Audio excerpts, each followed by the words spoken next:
కాంచీపురంలో ఉన్న పృథ్వీలింగం వెనుకున్న కొన్ని అంతుచిక్కని రహస్యాల గురించి ఇప్పుడు క్లుప్తంగా చూద్దాం. మొదటి విషయానికొస్తే అక్కడ ఆలయ ప్రాంగణంలో ఒక మామిడి చెట్టు ఉంది. ఇదేదో మామూలు చెట్టు అనుకోకండి. దాని వయస్సు ఏకంగా 3500 సంవత్సరాలు.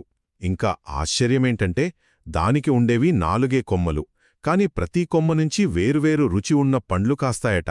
ఇక రెండవది ఇక్కడి శివలింగం. అసలు విశేషం ఇక్కడే ఉంది. ఈ లింగం రాతితో చెక్కింది కాదు, పూర్తిగా ఇసుకతో చేసింది. అందుకే దీన్ని పృథ్వీలింగం అంటారు. ఒక్కసారి ఆలోచించండి, వేల ఏళ్లుగా అభిషేకాలు జరుగుతున్నా, నీళ్లు పడుతున్నా ఆ ఇసుకలింగం ఎలా చెక్కుచెదరకుండా ఉంది.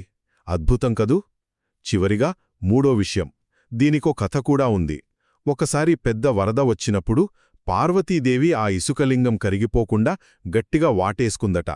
అలా వాటేసుకున్నప్పుడు అమ్మవారి గాజుల గుర్తులు ఆ లింగంపై పడ్డాయని ఇప్పటికీ నమ్ముతారు.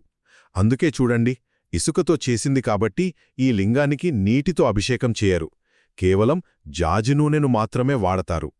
సో చూశారుగా, కాంచీపురం ఆలయం అంటే కేవలం భక్తి మాత్రమే కాదు, వేల ఏళ్ల నాటి ప్రకృతి అద్భుతాలకు, దైవిక గాథలకు సజీవ సాక్ష్యమన్నమాట.